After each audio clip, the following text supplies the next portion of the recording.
Welcome to 360 Tamil. நம்ம ரெகுலரா Vikram on duty அப்படின்ற ஒரு கிரைம் த்ரில்லர் வெப் சீரிஸை பார்த்துட்டு இருக்கோம். இதுல ஏற்கனவே நான் நிறைய வீடியோவை போட்டிருக்கேன். அந்த வீடியோவெல்லாம் பார்த்துட்டு இதை பார்த்தீங்கன்னா தான் கதை உங்களுக்கு கிளியரா புரியும். இல்ல எனக்கு கதை புரியணும்னு கேட்டீங்கன்னா கடைசி ஒரு எபிசோடையாவது நீங்க பார்க்கணும். அப்பதான் உங்களுக்கு கதை புரியும்.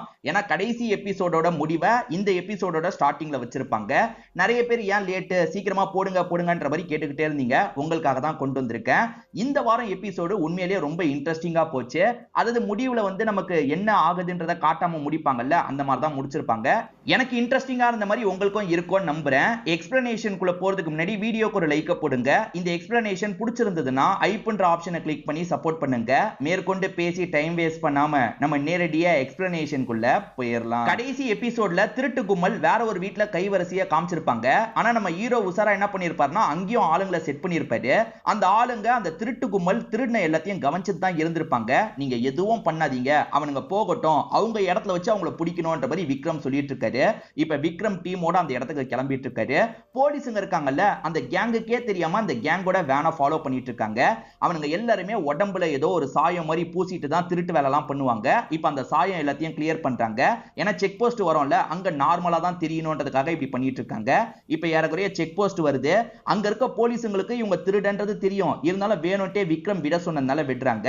இப்ப விக்ரம் இருக்கார்ல, அவங்கள ஃபாலோ பண்ணிக்கிட்டே இருங்க, இடத்தை என்கிட்ட சொல்லிக்கிட்டே இருங்கன்ற மாதிரி ஃபாலோ பண்ணிட்டு இருக்காரு. இப்ப இவனுங்களுமே அவனுங்களோட இடத்துக்கு வந்துடுறாங்க. அவனுங்களை பொறுத்த வரைக்கும் போலீஸ் ஃபாலோ பண்றதெல்லாம் தெரியாது. விக்ரம் நம்ம மேல ஒரு கண்ணு வச்சிருக்கான், எப்பனாலும் அவன் பிடிக்க வாய்ப்பு இருக்கு, அதனால சீக்கிரமா இங்க இருந்து கிளம்பணும். இப்ப எடுத்திருக்கோம்ல அந்த நகையெல்லாம் உருக்கிட்டு கிளம்பலாம் அப்படின்ற மாதிரி யோசிச்சுட்டு இருக்காங்க.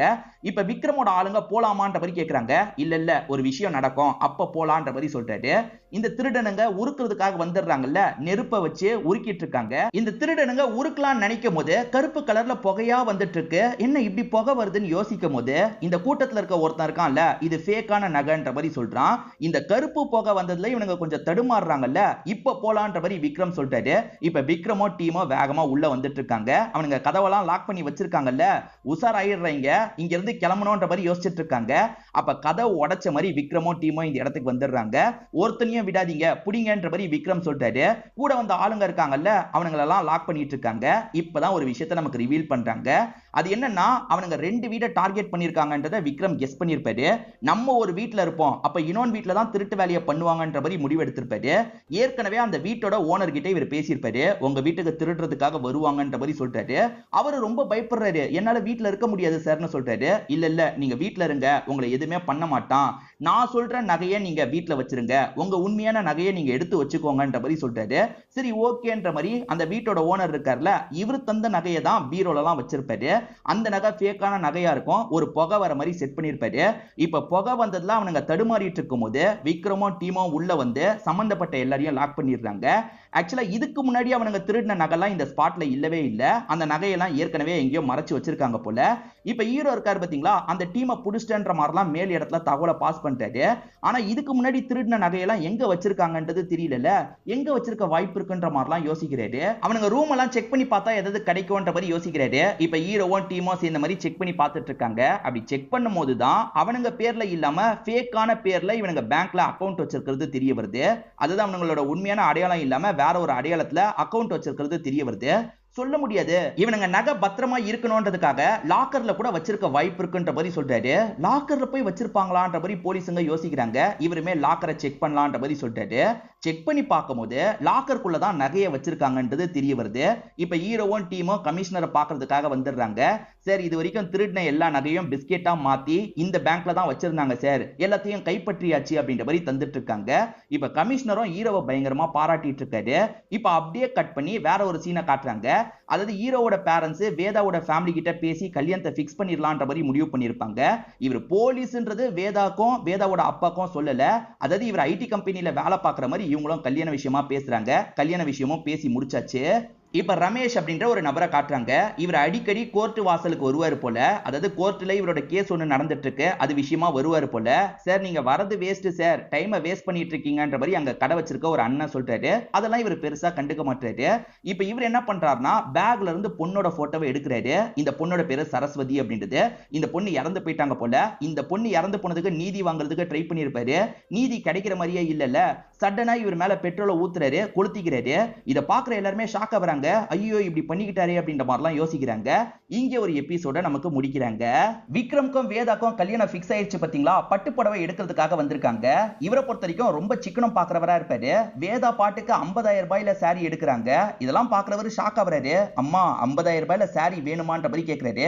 கல்யாணத்துக்கு அப்படிதான்டா எடுப்பாங்க, நீ போய் உட்காரு அப்படின்ற மாதிரி அம்மாவும் அனுப்பி விடுறாங்க. இவருமே அப்பா கிட்ட வந்து எனக்கு ஒரு விஷயம் மட்டும் உறுத்தலா இருக்குப்பா, நம்ம ஏமாத்தி கல்யாணம் பண்றது தப்பு இல்லையான்ற மாதிரி கேட்டுட்டு இருக்காரு. அப்ப சடனா அம்மா இந்த இடத்துக்கு வந்துடுறாங்க. அப்பாவும் பையனும் எதை பத்தி பேசிட்டு இருக்கீங்க, ஏமாத்துறதெல்லாம் ஒன்றும் தப்பு கிடையாது, உங்க அப்பா மட்டும் என்னவா அப்படின்ற மாதிரி ஒரு பிளாஷ்பேக்க சொல்றாங்க. அது என்னன்னா, அப்பாவை பொறுத்த வரைக்கும் கல்யாணத்துக்கு முன்னாடி சாதாரண வேலையில தான் இருந்திருப்பாரு, ஆனா இன்ஜினியர் வேலையில இருக்காருன்ற மாதிரி பயங்கர பில்டப் கொடுத்தாங்க.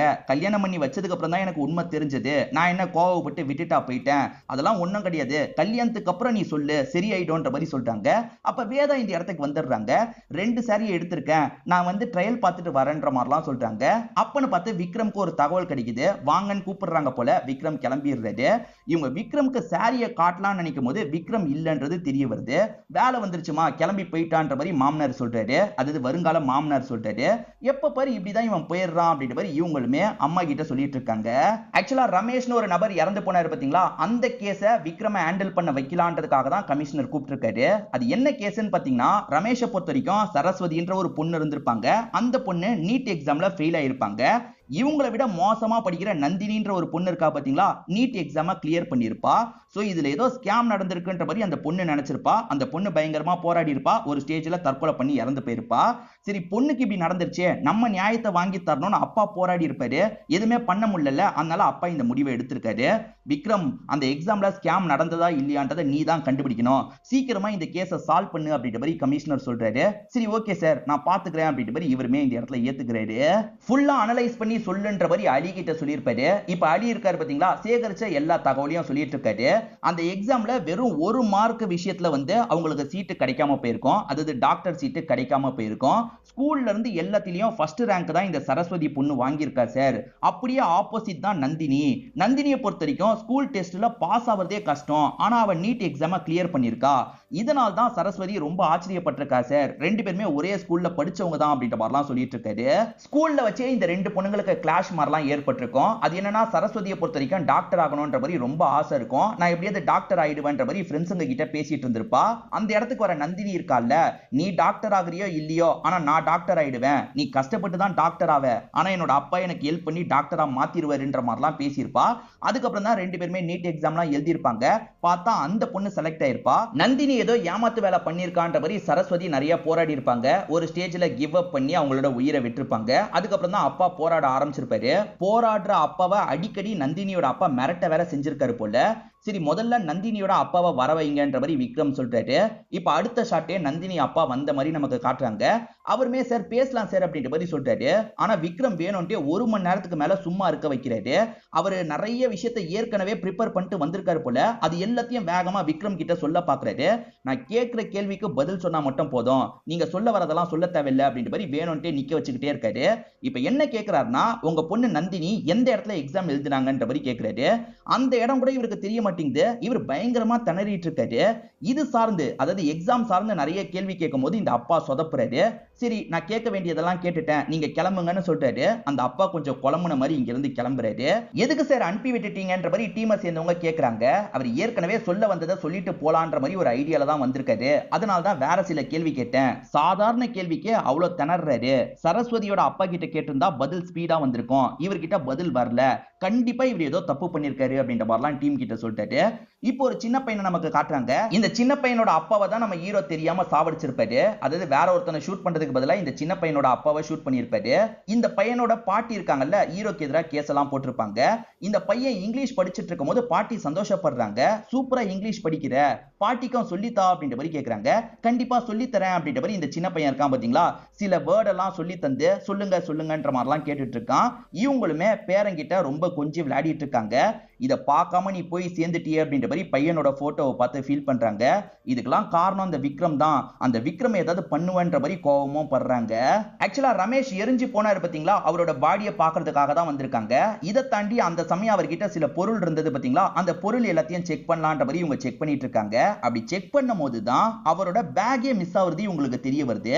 ஏன்னா அந்த இடத்துல அவர் பேக்கோட தான் வந்திருப்பாரு. அந்த இடமே கொஞ்சம் பரபரப்பா மாறிச்சு பாத்தீங்களா, அந்த கேப்ல யாரோ ஒருத்தர் பேக்கை தூக்கி இருக்காங்கன்னு தெரிய வருது. இவங்க சிசிடிவில பார்க்கும்போது பேக் இருக்கு. கூட்டத்துல எல்லாருமே ஓடும் போது அந்த பேக் காணாம போயிருது. சோ அந்த பேக்ல முக்கியமா ஏதோ ஒரு விஷயத்தை வச்சிருக்காரு. அந்த விஷயம் வெளியே வந்தா பிரச்சனைன்றதுக்காக தான் யாரோ தூக்கி இருக்காங்க. ஏன்னா நம்ம இறந்ததுக்கு அப்புறம் அந்த விஷயம் வெளியே வரோன்றதுக்காக தான் அவரோட உயிரை விட்டுருக்காரு. ஆனா அது வெளியே வரக்கூடாதுன்றதுக்காக சாமர்த்தியமா யாரோ ஒருத்தர் அதை தூக்கி இருக்காங்க. அதுல என்ன இருக்குன்றதை நம்ம தெரிஞ்சுக்கணும், யார் தூக்குனாங்கன்றதை கண்டுபிடிக்கணும் அப்படின்ற மாதிரி சொல்லிட்டாரு. டீமை சேர்ந்தவங்களும் சரி சார் ஏதாவது பண்ணலான்ற மாதிரி சொல்றாங்க. இப்ப இந்த ரமேஷோட பாஸ்ட் நமக்கு காட்டுறாங்க. ரமேஷ் கேஸ் விஷயமா அலைஞ்சிட்டு இருக்காரு பாத்தீங்களா, அப்ப இவரை மிரட்டுறதுக்காக நிறைய ரவுடிங் எல்லாம் வந்திருக்காங்க. அந்த ரவுடிங்களை பார்த்தோன்னே இவருமே பேக நல்லா புடிச்சுக்கிறாரு. பேக்ல முக்கியமான விஷயம் இருக்கு போல, அதனால தான் இப்படி புடிச்சுக்கிறாரு. வந்த ரவுடிங்க இருக்காங்கல்ல, உன் பொண்ணு இறந்து போயிட்டா, நீ அலையிறதுனால எதுவுமே நடக்க போறது இல்ல, ஒழுங்கா இந்த கேஸை வாபஸ் வாங்கிரு அப்படின்ற மாதிரி ரவுடிங்க மிரட்டுறாங்க. இல்ல இல்ல எனக்கு சட்டம் மேல ரொம்ப நம்பிக்கை இருக்கு, கண்டிப்பா என் தரப்புல இருக்க நியாயம் வெளியே வரும், இந்த கேஸ்ல நான் ஜெயிப்பேன் அப்படின்ற மாதிரிலாம் பேசிட்டு இருக்காரு. நீ சொன்னா கேட்க மாட்டேன், இதுதான் உனக்கான கடைசி வார்னிங், இதுக்கப்புறமா அடங்கலனா அவ்வளவுதான் அப்படின்ற மாதிரி வார்னிங் கொடுத்துட்டு இந்த ரவுடி கிளம்புறாரு. இந்த ரவுடி கிட்ட யாரோ மிரட்ட சொல்லியிருக்காங்க போல, சார் அவன் பயப்படுற மாதிரியே தெரியலன்ற மாதிரி இந்த ரவுடியும் அவன் கிட்ட பேசிக்கிட்டே கிளம்புறாரு. நம்ம ஹீரோ போலீஸ்ன்ற உண்மையை மறைச்சிட்டு இருக்காரு பாத்தீங்களா, அதை எப்படியாவது இவங்க கிட்ட சொல்லிடலாம் அப்படின்ற மாதிரி யோசிக்கிறாரு. விக்ரம் எதுக்காக வர சொன்ன அப்படின்ற மாதிரி வேதா கேக்குறாங்க. வேதா உங்ககிட்ட ஒரு பெரிய உண்மையை சொல்ல போறேன், அதை கேட்டு நீ கோவப்படக்கூடாதுன்ற மாதிரி இவர் சொல்ல ஆரம்பிக்கிறாரு. என்ன பொறுத்த வரைக்கும் ஒரு இன்ஸ்பெக்டர், நான் அன்ட்ன்ற ஒரு டீம்ல வேலை பார்த்துட்டு இருக்கேன். இப்ப இன்ஸ்பெக்டரா நான் வேலை பார்க்கலனாலும் அன்ட் டீமோட ஹெட்டா வேலை பார்த்துட்டு இருக்கேன் அப்படின்ற மாதிரிலாம் சொல்லிட்டாரு. இதை கேட்கிறவங்களும் ஓஹோ அப்படியா பரவாயில்ல விக்ரம் எனக்கு ஓகே தான் அப்படின்ற மாதிரி சொல்லிட்டாங்க. இவளுக்கு போலீஸ்னாலே சுத்தமா பிடிக்காது, ஆனா நம்ம சொன்னோன்னு ஓகேன்னு சொல்லிட்டாலே, அப்ப போலீஸ் விஷயத்தை தாண்டி நம்மள ரொம்ப பிடிச்சிருக்கு போல, அதனால தான் மன்னிஸ்டா போல அப்படின்ற மாதிரி இவருமே இந்த இடத்துல சந்தோஷப்பட்டு இருக்காரு. இப்ப வீட்டுக்கு வந்த வேதா இருக்காங்க பாத்தீங்களா, மாமியார், அதாவது வருங்கால மாமியாரான லக்ஷ்மிக்கு கால் பண்றாங்க. ஆன்ட்டி விக்ரம் இப்படி சொல்ல வாய்ப்பு இருக்குன்னு சொன்னீங்கல்ல, அதே மாதிரி விக்ரம் என்கிட்ட இன்னைக்கு சொன்ன ஆன்ட்டி, நானுமே நம்பின மாதிரி நடிச்சிட்டேன், விக்ரம் நல்லாவே நடிக்கிறேன் ஆன்ட்டி அப்படின்ற மாதிரி சொல்றாங்க. அதாவது விக்ரம் சொன்னது பொய்ன்ற மாதிரி இவங்க நினைக்கிறாங்க போல. ஏன் இவங்க பொய்ன்னு நினைக்கிறாங்கன்றதுக்கு இந்த இடத்துல ஒரு பிளாஷ்பேக்கை நமக்கு காட்டுறாங்க. அதாவது நம்ம சொன்னாலும் பையன் அதை மீறி உண்மையை சொல்ல வாய்ப்பு இருக்குன்ற மாதிரி அம்மா கெஸ் பண்ணிருப்பாங்க. அதனால கொஞ்ச நாளைக்கு முன்னாடி வேதா கிட்ட ஒரு பிட்டை போட்டிருப்பாங்க. அது என்னன்னா, என் பையனுக்கு கல்யாணத்துல பெருசா விருப்பம் இல்ல போலமா, கல்யாணத்தை தட்டி கழிக்கிறதுக்காக ஏதாவது பண்ணிடுறான், இதுக்கு முன்னாடி ஒரு பொண்ணை பிக்ஸ் பண்ணலாம்னு நினைச்சோம், அந்த பொண்ணுக்கு எது பிடிக்காதுன்னு தெரிஞ்சுக்கிட்டு அதுதான் எனக்கு ரொம்ப பிடிக்கும்ன்ற மாதிரி அந்த பொண்ணு கிட்ட வேணும்ட்டே பேசியிருக்கான். அதனால அந்த பொண்ணு கல்யாணம் வேணான்ற மாதிரி ஸ்டாப் பண்ணிட்டா. இவன் கல்யாணத்தை நிறுத்துறதுக்காக இந்த மாதிரிலாம் பண்ணிட்டு இருக்காமா. உன்னை பொறுத்த வரைக்கும் போலீஸ் பிடிக்காது இல்ல, இவனே கூட போலீஸ்னு உன்கிட்ட போய் சொல்ல வாய்ப்பு இருக்கு, நீ அதெல்லாம் எப்படியாவது சமாளிச்சுக்கோமா அப்படின்ற மாதிரி லட்சுமி சொல்றாங்க. கவலையே படாதீங்க ஆன்ட்டி, அதெல்லாம் நான் பாத்துக்கிறேன்ற மாதிரி இவங்க சொல்லியிருப்பாங்க. ஆக மொத்தத்துல ஹீரோ போலீஸ்னு பொய் சொல்றதா இவங்க நினைச்சுதான் ஓகே பண்ணிருப்பாங்க. இப்ப பிரசன்ட்ல அம்மாவும் வேதா கிட்ட பேசி முடிச்சிடுறாங்க. கொஞ்ச நேரத்துல விக்ரம் இருக்காரு பாத்தீங்களா, வேலையெல்லாம் முடிச்சுட்டு வீட்டுக்கு வந்துடுறாரு. அம்மா இன்னைக்கு தான் நான் ரொம்ப நிம்மதியா இருக்கேன்னு சொல்லிட்டாரு. அம்மாவும் தெரியாத மாதிரி என்னாச்சு அப்படின்ற மாதிரி கேக்குறாங்க. அம்மா வேதா கிட்ட நீங்க சொல்ல வேணாம்னு சொன்னீங்கல்ல, ஆனா சொன்னாதான் எனக்கு நிம்மதி கிடைக்கும்ன்றதுக்காக சொல்லிட்டேன் அப்படின்ற மாதிரி சொல்லிட்டாரு. அவ என்னடா சொன்னா அப்படின்ற மாதிரி அம்மா கேக்குறாங்க. அவளுக்கு பெருசா பிரச்சனை இல்ல போலமா, எதுவுமே சொல்லாம ஓகேன்ற மாதிரி ஏத்துக்கிட்டா அப்படின்ற மாதிரி சொல்லிட்டாரு. நல்ல விஷயம்டா அப்படின்ற மாதிரி அம்மாவும் சொல்றாங்க. இப்ப பையன் இங்க இருந்து கிளம்பணும்னு அம்மா இருக்காங்கல்ல, நான் பண்ணது என் பையனுக்கு தெரிஞ்சதுன்னா எப்படி ரியாக்ட் பண்ணுவான்னு தெரியலையேன்ற மாதிரிலாம் யோசிச்சுட்டு இருக்காங்க. நம்ம போலீஸ்ன்றது வேதாக்கு தெரிஞ்சா என்ன பண்றது அப்படின்ற மாதிரி இவர் பயத்துல இருந்திருப்பாரு. இப்ப வேதா அதை ஏத்துக்கிட்டாங்கல்ல, அதனால இவருக்கும் சந்தோஷமா இருக்கு. இப்ப இவரும் அலியும் சேர்ந்த மாதிரி அந்த சரஸ்வதியோட வீட்டுக்கு வந்திருக்காங்க. அந்த பொண்ணு சின்ன வயசுல இருந்தே எப்பவுமே ஃபர்ஸ்ட் ரேங்க் தான் வாங்குவா போல, ஏகப்பட்ட சர்டிபிகேட் வச்சிருக்கா. சோ அவ சின்ன வயசுல இருந்தே ரொம்ப ஸ்ட்ராங்கா படிச்சிருக்கா, எப்படியாவது அச்சீவ் பண்ணணும்னு நினைச்சிருக்கா. அப்படிப்பட்டவ தோக்க வாய்ப்பே இல்லைன்ற மாதிரிலாம் அலி கிட்ட சொல்லிட்டாரு. சரஸ்வதியை பொறுத்த வரைக்கும் ஒரு தங்கச்சி இருக்காங்க, அதே மாதிரி அம்மா இருக்காங்க. அவங்க ரெண்டு பேர்கிட்ட இவர் பேசுறாரு. ஆக்சுவலா சரஸ்வதியை பொறுத்த வரைக்கும் இந்த வாட்டி ஃபெயில் ஆனதுக்கு பெருசா வருத்தப்பட்டிருக்க மாட்டாங்க, அடுத்த வாட்டி பாத்துக்கலாம் தான் முதல்ல சொல்லியிருப்பாங்க. ஆனா சரஸ்வதி கூட படிச்ச நந்தினி பாஸ் ஆயிருக்கிறது செம்ம ஷாக்க தந்திருக்கும். அவ பாஸ் ஆயிட்டா நம்ம ஃபெயிலா, ஏதோ தப்பு நடந்திருக்கு, இந்த எக்ஸாம்லயே ஏதோ ஸ்கேம் நடந்திருக்கு, இன்னொரு நாட்டி எழுதுனா மட்டும் நம்ம பாஸ் ஆயிடுவோமா, நம்ம லைஃபே போயிருச்சு, சின்ன வயசுல இருந்தே அதுக்கு தான் ஆசைப்பட்டோம், அதுவே போயிருச்சுன்ற மாதிரி ரொம்ப வருத்தத்துல தான் தற்கொலை பண்ணி இறந்து போயிருப்பாங்க. இதெல்லாம் அம்மா அழுதுகிட்டே சொல்றாங்க. இவருமே ரெக்கார்ட் பண்ணி வச்சுக்கிறாரு. சரஸ்வதியோட ரூமை செக் பண்ணிக்கலாமான்னு கேட்கும்போது இவங்களும் செக் பண்ணிக்கோங்கன்ற மாதிரி சொல்றாங்க. அந்த ரூம்ல ஏதாவது கிடைக்குமா அப்படின்ற மாதிரிலாம் பாக்குறாரு. சரி தேவைப்பட்டா திரும்பி வரேன், இதை நீங்க சொல்ல சொன்னா கோர்ட்ல வந்து சொல்லணும் அப்படின்ற மாதிரி சொல்றாரு. கண்டிப்பா சொல்றோன்ற மாதிரி இந்த ஃபேமிலி ஏத்துக்கிறாங்க. இவர் அடுத்ததா நந்தினியை பாக்குறதுக்காக வீட்டுக்கு வந்துடுறாரு. அந்த நந்தினின்ற பொண்ணு திருட்டு மொழி முடிச்சிட்டு இருக்கா. இவர் இருக்காரு பாத்தீங்களா, பேசிக்கா நீட் எக்ஸாம்ல கேட்கிற ஒரு சாதாரண கேள்வியை கேட்கிறாரு. கஷ்டமான கேள்வி கூட இல்லாம சாதாரண கேள்வியை கேட்கிறாரு. அதுக்கே இந்த பொண்ணுக்கு பதில் தெரியல. அதுக்கு அப்பா இருக்கார்ல, சார் திடீர்னு வந்து இந்த மாதிரி கேள்வி கேட்டா எப்படி சார், அவ ப்ரிப்பேர் பண்ணாதான் தெரியும் அப்படின்ற மாதிரி சொல்றாரு. ஆனா விக்ரம்க்கு டவுட் வந்துருது. இந்த சாதாரண கேள்விக்கே இந்த பொண்ணுக்கு பதில் தெரியலனா இவெல்லாம் எக்ஸாம கிளியர் பண்ணிருக்க வாய்ப்பு இல்ல, இந்த அப்பா தான் ஏதோ பண்ணிருக்காரு, கண்டுபிடிக்கணும் அப்படின்ற மாதிரி விக்ரமும் ஆளுங்க கிட்ட பேசிக்கிட்டே வெளியே வந்துட்டு இருக்காரு. அந்த வழியா வேதா எதர்ச்சியா வந்து இவங்களை பாத்துடுறாங்க. ஆக்சுவலா விக்ரம் இருக்கார்ல, இவங்க என் டீம்மேட்ஸ், இவங்களுமே போலீஸ் தான் அப்படின்ற மாதிரிலாம் சொல்லிட்டு இருக்காரு. ஓஹோ அப்படியான்ற மாதிரி இவங்களுமே சிரிச்சு பேசிட்டு இருக்காங்க. அதாவது விக்ரம் கிண்டல் பண்றதுக்காக தான் இப்படி பேசிட்டு இருக்கிறதா அவங்க நினைக்கிறாங்க. சரி விக்ரம் பார்க்கலான்ற மாதிரி இந்த இடத்தை விட்டு கிளம்பிடுறாங்க. எக்ஸாம் ஹால்ல ஏதாவது மால் பிராக்டிஸ் நடந்திருக்க வாய்ப்பு இருக்கான்றதை செக் பண்றதுக்காக இவருமே அந்த ரூம்க்கு இன்விஜிலேட்டரா வந்திருப்பார்ல, அவரை பார்த்து பேசுறதுக்காக வந்துடுறாரு. சார் என்னோட இடத்துல ஒரு சின்ன விஷயம் கூட நடக்காம நான் பார்த்துப்பேன், நான் ரொம்ப ஸ்ட்ரிக்டான ஆளு சார், அந்த இடத்துல எதுவுமே நடக்கல சார், நடக்காத அளவுக்கு தான் நான் பார்த்துக்கிட்டேன் அப்படின்ற மாதிரிலாம் சொல்லிட்டு வாசல்ல செக் பண்ணி விடுறவங்க இருப்பாங்கல்ல, அவங்க எந்த அளவுக்கு வேலையை சரியா பண்ணாங்கன்ற மாதிரி ஒரு கேள்வி வருது. ஏன்னா அவங்க சில பேப்பரை மறைக்கிறதுக்கு விட்டுருந்தா இவர் கண்ணுக்கு தெரியாம அந்த பொண்ணு எழுதி இருக்க கூட வாய்ப்பு இருக்குல்ல, அந்த ஆங்கிள்லயே இவங்க யோசிக்கிறாங்க. சிசிடிவியை செக் பண்ணலான்னு பார்த்தா அது வந்து ஒரு வருஷத்துக்கு முன்னாடி நடந்த விஷயமா இருக்கும். சிசிடிவி ஃபுட்டேஜ் எல்லாம் கிடைக்க மாட்டேங்குது. அந்த நந்தினியோட நீட் பேப்பரை இவங்க வாங்கிடுறாங்க. அதே சமயம் ஸ்கூல் எக்ஸாம்ல அவ எழுதியிருப்பா பாத்தீங்களா, அந்த பேப்பரையும் வாங்கிடுறாங்க. ரெண்டுத்துலயும் ஹேண்ட் ரைட்டிங் மேட்ச் ஆகுதா அப்படின்றத செக் பண்ண ஆரம்பிக்கிறாங்க. ஆக்சுவலா டிக் மார்க் மட்டும் தான் இருக்கும் போல. அந்த டிக் மார்க்கோட ஸ்டைல மேட்ச் பண்ணி பாக்குறாங்க. கண்டிப்பா ரெண்டுமே மேட்ச் ஆகல. நந்தினியோட ஹேண்ட் ரைட்டிங் வித்தியாசமா இருக்கு. ஆனா இந்த இடத்துல அந்த டிக் எல்லாம் ரொம்ப போல்டா இருக்கு. சோ கண்டிப்பா நந்தினி இந்த விஷயத்தை பண்ணல, வேற யாரோ தான் நந்தினிக்கு பதிலா இத பண்ணிருக்காங்க. அது யாரு என்னன்றதை கண்டுபிடிக்கணும். இதுக்கு பின்னாடி பெரிய ஸ்கேம் நடக்குது போல, அதை வெளியே கொண்டு வரணும் அப்படின்ற மாதிரி டீம் கிட்ட பேசுறாரு. இப்ப விக்ரம் இருக்காரு பாத்தீங்களா, கமிஷனரா அவரோட வீட்டுல வச்சு பார்க்கலான்றதுக்காக வந்துடுறாரு. கமிஷனர் என்ன சொல்றாருன்னா, இதுக்கப்புறம் நான் கமிஷனர் கிடையாதுன்னு சொல்றாரு. சார் என்ன சார் சொல்றீங்க அப்படின்ற மாதிரி விக்ரம் ஷாக் ஆகுறாரு. விக்ரம் நான் கமிஷனர்ல இருந்து ப்ரொமோட் ஆயிட்டேன் அப்படின்ற மாதிரி சொல்றாரு. சார் ஆல் தி பெஸ்ட் அப்படின்ற மாதிரி விக்ரம் சொல்றாரு. கேஸை சால்வ் பண்ணதெல்லாம் நீயே, ஆனா ப்ரொமோஷன் எனக்கு கிடைச்சிருக்கு. நான் ப்ரொமோட் ஆனதுனால இதுக்கப்புறம் நீ என்கிட்ட சொல்ல முடியாது, எல்லாத்தையும் கமிஷனர் பதவிக்கு வரப்போற ஜான்சின்ற ஒருத்தங்க கிட்ட தான் ரிப்போர்ட் பண்ணும். அந்த ஜான்சியை பொறுத்த வரைக்கும் கொஞ்சம் கோவமான டைப்பு, நீ பார்த்து ஹேண்டில் பண்ணிக்கோ அப்படின்ற மாதிரிலாம் விக்ரம் கிட்ட சொல்றாரு. அப்படியே கட் பண்ணி ஜான்சின்றவங்கள காட்டுறாங்க. இவங்க தான் புதுசா வந்திருக்க கமிஷனரா இருப்பாங்க. இவங்க ஆளு எப்படின்றத நமக்கு ஒரே சீன்ல எக்ஸ்பிளைன் பண்ணிட்டாங்க. அது என்னன்னா, ஒரு கான்ஸ்டபிள் பெரியவர் இருப்பாரு, அவரை கொஞ்ச நாள் சஸ்பெண்ட் பண்றாங்க. ஏன்னா அவர் தூங்கிக்கிட்டே வண்டி ஓட்டி லைட்டா வண்டி ஒரு இடத்துல போய் இடிச்சிருப்பாரு. அதுக்காக தான் இப்படி பண்றாங்க. பக்கத்துல இருக்க போலீஸ் என்ன சொல்றாருன்னா, மேடம் இவர் 48 மணி நேரம் டியூட்டி பார்த்தாரு, அதனால தான் இப்படி ஆயிடுச்சுன்ற மாதிரி சொல்றாரு. ஓஹோ அப்ப 48 மணி நேரம் டியூட்டியை நீ பார்க்க வச்சிருக்கியா, உன் மேலயும் தப்பு இருக்கு, ஒன்னையும் சஸ்பெண்ட் பண்றேன் அப்படின்ற மாதிரி சொல்றாங்க. சூழ்நிலை காரணமா தான் அப்படி பார்க்க வச்சிருப்பாரு. இருந்தாலுமே இவங்க ரெண்டு பேரையும் சஸ்பெண்ட் பண்ணிடுறாங்க. இப்ப விக்ரம் வெயிட் பண்ணிட்டு இருக்காரு. மேடம் அனுப்பவான்ற மாதிரி ஒருத்தர் கேட்கிறாரு. இல்ல வெயிட் பண்ணட்டும் அப்படின்ற மாதிரி இவங்க சொல்றாங்க. விக்ரம 1 மணி நேரத்துக்கு மேல வெயிட் பண்ண வச்சிடுறாங்க. அதுக்கப்புறம் தான் இவங்க வெளியே வந்து பேச ஆரம்பிக்கிறாங்க. விக்ரமோ எந்திரிச்சு விஷ் எல்லாம் பண்ணிட்டு இருக்காரு. ஆனா இவங்க இருக்காங்கல்ல, விக்ரம் இதுக்கப்புறம் உனக்கு இங்க வேலை இருக்காது, ஒரு அப்பாவிய சாவடிச்சுட்டு இன்னும் இந்த வேலையை பார்த்துட்டு இருக்கல, இதுக்கு முன்னாடி இருக்க கமிஷனர் வேணா உனக்கு சப்போர்ட் பண்ணிருக்கலாம், ஆனா என்னால உன்னை சப்போர்ட் பண்ண முடியாது. அன்டி டீமுக்கு யார் ஆபீசரா இருக்கணும்ன்றத நான் முடிவு பண்றேன், இதுக்கப்புறம் நீ இந்த டீம்ல இல்லன்ற மாதிரி சொல்றாங்க. விக்ரமால எதுவுமே பேச முடியல. விக்ரம் சோகமா இங்க இருந்து கிளம்ப ஆரம்பிக்கிறாரு. முன்னாடி கமிஷனரா இருந்தவர் இப்ப ஐஜியா மாறிட்டார் போல. ஐஜி கிட்ட உட்காந்து இந்த ஜான்சி பேசிட்டு இருக்காங்க. அதாவது சரஸ்வதி கேஸ் என்னாச்சு அப்படின்ற மாதிரி தான் கேட்டுட்டு இருக்காரு. இவங்களுமே சொல்றதுக்காக வராங்க. ஆனா அதுக்குள்ள இந்த இடத்துக்கு விக்ரம் வந்துடுறாரு. ஆக்சுவலா விக்ரம் சரஸ்வதி கேஸ பத்தி சொல்றதுக்காக வந்திருக்காரு. இப்படி சொல்லிட்டு இருக்கும் போது ஜான்சி கோவப்பட்டு பேச ஆரம்பிக்கிறாங்க. இந்த கேஸ் எதுக்காக இன்னும் நீ ஃபாலோ பண்ணிட்டு இருக்க, நீ தான் அன்டி டீம்லயே இல்லன்னு சொல்லிட்டல அப்படின்ற மாதிரி சொல்லிட்டாங்க. இதை கேட்டுட்டு இருக்க ஐஜியும் ஷாக் ஆகுறாரு. என்ன சொல்ற அப்படின்ற மாதிரி ஜான்சியை பார்த்து கேட்கிறாரு. ஆமா சார், இதுக்கப்புறம் விக்ரம் எனக்கு தேவையில்லை, யாரை வச்சு இந்த கேஸை முடிக்கணுமோ நான் அவங்கள வச்சே கேஸை முடிக்கிறேன்ற மாதிரிலாம் சொல்லிடுறாங்க.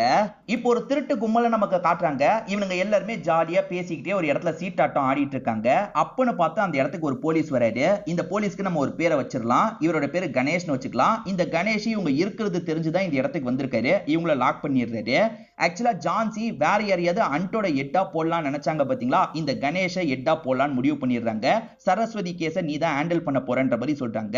இப்ப இவருமே அவரோட இடத்துக்கு வந்துடுறாரு. இவர்கிட்ட அந்த அசோக் இருக்காருல கொஞ்சம் க்ளோஸ் ஆயிடுறாரு. விக்ரம் இதுக்கப்புறம் இங்க வர தேவையில்ல, இவரோட திங்ஸ் எல்லாம் எடுத்து வச்சிட்டு இருக்காரு. அதெல்லாம் அசோக் சந்தோஷமா பார்த்துட்டு இருக்காரு. ஆனா ஹீரோ இதுக்கப்புறம் வரமாட்டாருன்னு தெரிஞ்சோன்னே அங்க இருக்க ராவும் சரி அலியும் சரி பயங்கரமா ஃபீல் பண்றாங்க. இதுக்கப்புறம் அவர் தான் ஹெட், அவர் சொல்ற மாதிரி கேட்டுக்கோங்கன்ற மாதிரி விக்ரமும் சோகமா கிளம்புறாரு. இப்ப விக்ரம் சோகமா உட்காந்துட்டு இருக்கிறத அம்மா கவனிக்கிறாங்க. என்னாச்சு அப்படின்ற மாதிரி கேக்குறாங்க. இதுக்கப்புறம் அன்ட்டு டீம்ல நான் இல்லம்மா, கஷ்டமா இருக்குன்ற மாதிரி சொல்றாரு. எப்ப பாரு உன்னோட டிபார்ட்மெண்ட்டை சேர்ந்தவங்க இப்படிதான் பண்ணிட்டு இருக்காங்க, கொஞ்ச நாள்ல உன்னோட அருமை புரிஞ்சு வருவாங்க, கவலைப்படாதன்ற மாதிரி சொல்றாங்க. ஆனா இவர் சோகமா இங்க இருந்து எந்திரிச்சு போறாரு. இவரை பொறுத்த வரைக்கும் போலீஸ் வேலை ரொம்ப பிடிக்கும். இவரை ஏற்கனவே இன்ஸ்பெக்டர்ல இருந்து பதவி நீக்கம் பண்ணி தான் அன்ட்டு டீம்ல வச்சிருப்பாங்க. இப்ப அதையும் தூக்கிட்டாங்களே அப்படின்ற மாதிரி ஃபீல் பண்றாரு. இன்னொன்னு பக்கம் அந்த அப்பா பொண்ணு இறந்து போனாங்கல்ல, அதை வச்சு நிறைய ஸ்டூடெண்ட் போராட்டம் பண்ணிட்டு இருக்காங்க. இதுக்கு பின்னாடி இருக்கிறத கண்டுபிடிக்கணும்ன்ற மாதிரி போராட்டம் பண்ணிட்டு இருக்காங்க. கணேஷ பொறுத்த வரைக்கும் இந்த போராட்டத்தை எல்லாம் ஸ்டாப் பண்ணணும்னு நினைக்கிறாரு. அதனால சரஸ்வதியோட தங்கச்சியும் அம்மாவையும் மிரட்டுறாரு. உங்களுக்கு சின்ன பொண்ணு ஒருத்தி இருக்கா, அவளோட லைஃப பத்தி யோசிக்க தேவையில்லையா, தேவையில்லாம இந்த கேஸ் எல்லாம் நோண்டிட்டு இருக்காதீங்க, சீக்கிரமா ஒரு சைனை போடுங்க, இதை வச்சு நான் கேஸை முடிச்சிடுறேன் அப்படின்ற மாதிரி சொல்லிட்டாரு. இவர் ஏதாவது இதுக்கு பின்னாடி சம்பந்தப்பட்டிருக்காரா என்னன்னு தெரியல, இல்லனா கேஸை முடிக்கிறதுக்காக இப்படி பண்றாரா தெரியல. அம்மாவும் பயந்து சைனை போட்டுறாங்க. இப்ப அடுத்ததா கணேஷ் நந்தினியோட அப்பா கிட்ட பேசுறதுக்காக வராரு. நந்தினியோட அப்பா என் பொண்ணு எந்த தப்புமே பண்ணலன்னு சொல்லிட்டாரு. உன் பொண்ணு தப்பு பண்ணாலா இல்லையான்றது எனக்கு தேவையில்ல, மீடியாக்காரவங்க கிட்ட பேச வந்தானா எவங்கிட்டயும் பேட்டி மாதிரி தராதன்ற மாதிரி மட்டும் சொல்லிட்டு கிளம்பிடுறாரு. சரி என்ன சரி இந்த கேஸ் நீங்க முடிக்க பாக்குறீங்கன்ற மாதிரி டீமை சேர்ந்தவங்க கேக்குறாங்க. இந்த கேஸ்ல பெருசா விசாரிக்கிறதுக்கு எதுவும் இல்ல, அதே மாதிரி விக்ரம் சொன்னதெல்லாம் என்கிட்ட கொண்டு வராதீங்க அப்படின்ற மாதிரி கோவப்படுறாரு. நிறைய ஸ்டூடெண்ட்ஸ் போராட்டம் பண்றாங்கல்ல, போராட்டம் பண்ற எல்லாரையும் மிரட்டுறாரு. நான் ஒரு கேஸை மட்டும் போட்டேன்னா உங்க பையன் லைஃபே ஸ்பாயில் ஆயிடும், உங்க பையனை போராட்டத்துக்கு அனுப்பாதீங்கன்னு சொல்றாரு. சோ இப்ப போராட்டமும் குறைஞ்சிருது. மீடியாட்கள் கேள்வி கேட்கும் போது இந்த கேஸ்ல பேசுறதுக்கு எதுவுமே இல்ல, இந்த கேஸ்ல தேவையில்லாத கான்ஸ்பிரசி தான் பரவிட்டு இருக்கு, இந்த கேஸ் முடிஞ்சிருச்சுன்ற மாதிரி சொல்றாரு. மேடம் கேஸை முடிச்சிட்டேன், ரெண்டு பேர்கிட்டயும் சைன் எல்லாம் வாங்கிட்டேன்ற மாதிரி சொல்றாரு. குட் ஜாப் அப்படின்ற மாதிரி ஜான்சியை இந்த இடத்துல பாராட்டிட்டு இருக்காங்க. இன்னைக்குதான் விக்ரமோட நிச்சயதார்த்த ஃபங்க்ஷன் நடக்குது போல, ரெண்டு பேருமே மாலையெல்லாம் மாத்திட்டு இருக்காங்க. இப்ப விக்ரமுக்கு அந்த ஜான்சி திட்டினது மைண்டுக்குள்ள ஓடிட்டு இருக்கு. இதை நினைச்சு கொஞ்சம் அப்செட் ஆன மாதிரி இவர் வெளியே போய் நிக்கிறாரு. இதை கவனிச்ச வேதா இருக்காங்கல்ல, விக்ரம் உனக்கு என்னாச்சு அப்படின்ற மாதிரி கேக்குறாங்க. நான் அன்ட்டு டீம்ல இருக்கிறதா சொன்ன பத்தியா, அந்த டீமை விட்டு என்ன தற்காலிகமா தூக்கி இருக்காங்க, அதை நினைச்சுதான் ஃபீல் பண்றேன் அப்படின்ற மாதிரி சொல்றாரு. இவன் என்ன இன்னும் விளையாடிட்டு இருக்கான்ற மாதிரி வேதாவும் யோசிக்கிறாங்க. சரி சரி ஃபீல் பண்ணாத, உள்ள எல்லாருமே வெயிட் பண்றாங்க வான்னு சொல்றாங்க. இப்ப ஜான்சி இருக்காங்கல்ல, ஐஜி கிட்ட ரிப்போர்ட்டை ப்ரொடியூஸ் பண்றாங்க. அவர் பார்த்து கடுப்பாயிடுறாரு.